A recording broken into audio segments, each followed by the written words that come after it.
What are the coolest psychological techniques you have used or know of? Do you want to please the person you just met?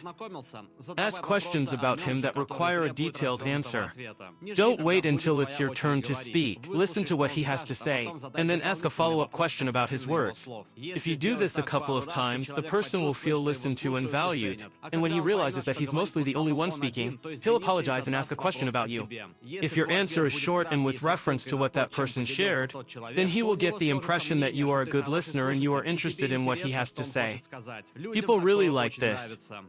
If you work with clients, make sure that they don't have to make excuses and get angry when you address them as you. Replace "you did not send the attachment to the documents" with "the attachment was not sent." Don't place the blame on them personally. Blame the situation itself. I take my time when writing emails to clients because I like to get my thoughts right. Just one word can determine whether the client is satisfied or not. The right words in the right order can influence people to make the decisions you want them to make. Words have their power. To make a person like you more, ask him to help you with something. For example, borrow a pencil. Benjamin Franklin was a big proponent of this idea. Don't fall for this trick. He still hasn't returned my pencil. My favorite technique is to silently maintain eye contact when the person is trying to bargain or persuade about something you don't want to do or don't agree with. This usually ends up in a negotiation with yourself, which gives you a huge advantage because once that happens, it's game over. I use the Greystone method in relation to my wife's brother, who is also a narcissist. In fact, with him, I pretended to be such a boring and uninteresting person, the absolute opposite of emotionality, that he learned to avoid me at all costs. It worked like a charm.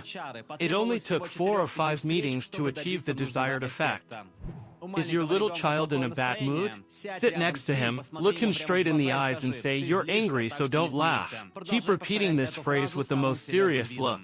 I did this for a couple of decades with 15 different cousins. And by the 5th time as I repeated, "Don't laugh," they started laughing and rolling on the floor. I give my elementary school students the illusion of choice. Questions like, "Do you want to start doing the task?" Or, "Isn't it time we did something?" I replace it with, "Would you like to do this assignment in pencil or blue pen?" They are too caught up in the choices they are given that they even forget that they didn't want to do anything in the first place. And at every break, "Did you push Jimmy?" "No." "Okay, 2 people saw that it was you, and they told me everything." "Are you sure you didn't do this?" "Of course I'm sure." You just need to change the conversation to, "Can you tell me why you pushed him?" Well, because it works every time. If someone is busy talking or doing something, you can extend your hand to him, and he will give everything that he is currently holding. I did this to my sister, and she gave me her car keys and then thought she lost them somewhere in the store. But I like to do the opposite. If I'm asked to hold something and I don't want to do it, I wait until that person starts talking to someone and I simply give it back to him without any words. He doesn't even notice it. Speak calmly during an argument. It forces you to listen carefully, which leads to active thinking. And when a person listens and thinks, he will not shout, argue, or even speak. Short sigh, it doesn't matter if you are negotiating for a salary increase, about the price of the car you want to buy, about who performs what duties. Around the house, always sigh so that the other person notices it after his first, and sometimes second sentence. This sigh may also be replaced by a slight shrug of the shoulders or a roll of the eyes. Thanks to this, quite often a person will make his offer more profitable for you. I learned this trick from my ex-husband, and it surprisingly works. I received an offer for my current vacancy with a salary 10% higher than what they were willing to offer me. And all thanks to a sigh. The idea that you can get something for free completely undermines people's critical thinking skills. My father worked as a tool salesman and drove a van to various repair shops where he sold tools to mechanics. One day he came up with the idea of selling dollar candy bars from his van, and if they bought an instrument from him, he gave a candy bar completely free. As a result, almost everyone who asked how much a candy bar cost did not want to give $1 for it. However, these same people would buy a set of rosettes for $100 to get a free candy bar. If you stop right before a game of rock, paper, scissors and ask a person, "Can you tell me what color t-shirt you're wearing right now," without peeking, then he'll most likely show the scissors. I tried this topic with probably 20 people, and the result was the same every time.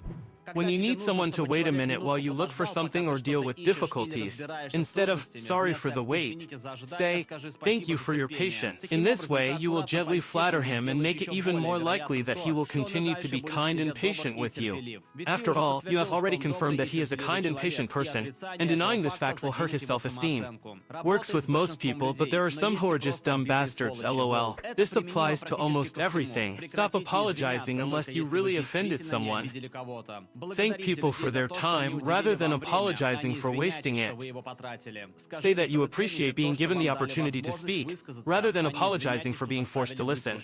If you constantly apologize, then the person may begin to think that he really is some kind of victim to whom he needs to apologize. Instead, thank them and let them know that you appreciate the person. Then you get the opposite effect. I once had a very strange acquaintance with a colleague. We had a break at work and decided to chat a little. She asked, "Are you married? Do you have children?"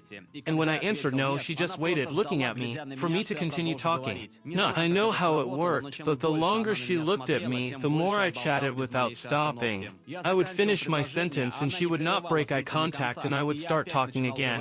And it's not that she listened to me politely. She forced me to continue the story.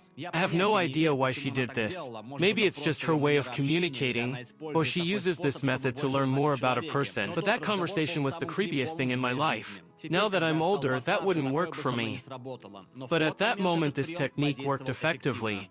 If I want my cat to jump on me so I can cuddle him, then I need to act completely disinterested, as if I don't care what he's doing right now.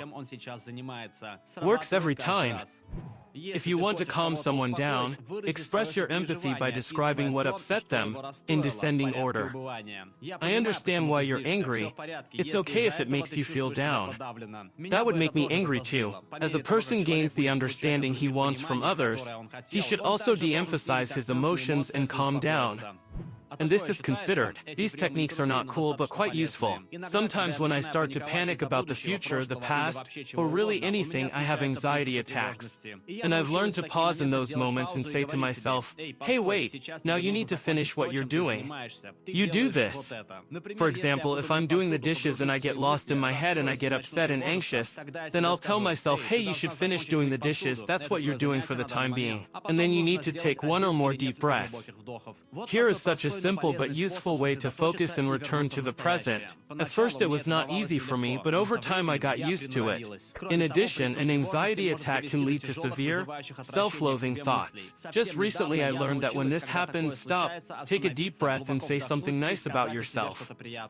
So when my brain starts saying, "What the hell, Tammy Tangerine? No one is worse than you. How could you screw up even with such crap?"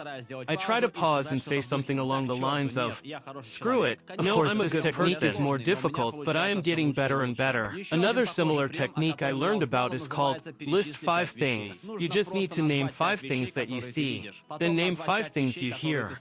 Then you need to name 5 things that touch your body. Handbag strap, scratchy fabric on the seat, and so on. As a result, your thoughts return from the absorbing state of helplessness back to reality. In fact, this technique previously helped me avoid a panic attack. This technique works very well with children and works wonders if there are behavior problems. Never say, "Don't do this."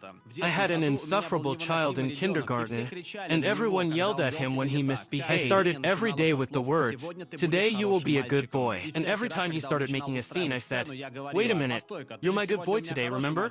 He answered yes and stopped behaving like that. When his mother came to pick him up, I always tried to praise him for his good behavior. After about a week, this boy no longer showed off in front of me. I have a fairly prolific family, so from the age of 5 I had to sit with a bunch of siblings and cousins. The only thing children want is to be looked after. I mean, they are so helpless that they can't turn on the light themselves, pour a glass of water, or cook their own food. They understand this very well and are very upset. The best way to improve the situation is to treat them as people who have agency. Let them help with lunch. Don't refuse when they want to help with cleaning. Ask them to look after the younger ones. Seriously, this approach has never failed me. Many, I would say most, and maybe almost all, are surprisingly susceptible to flattery and love to be told what they want to hear. While people tend not to try this strategy because they think it's too obvious and clumsy, just try it. There is a feeling that flattery and words of agreement with what you say give a surge of hormones responsible for pleasure. A person can become what you think he is. If you treat someone like a monster, they will become a monster. To be sure that a person will maintain a certain positive trait, compliment him in advance. It is easier to attract a person if he receives your approval, rather than trying to win it. But how far people who already have something to lose will go, the good impression they made on you is unknown. If you want someone to work hard for you, tell them you admire their work ethic. Or, based on his portfolio resume recommendations, tell me how diligent an employee you think he is. If you want someone to treat your friends well, tell the person that he has a kind face. Just if you're a guy, don't say that to another guy, or that I heard a lot of good things about him. Words have incredible power. This is why I never call people bad words, even if they deserve it. Thank you very much for watching. In the comments under the video, write what cool psychological tricks you know, and don't forget to watch our other videos. Bye.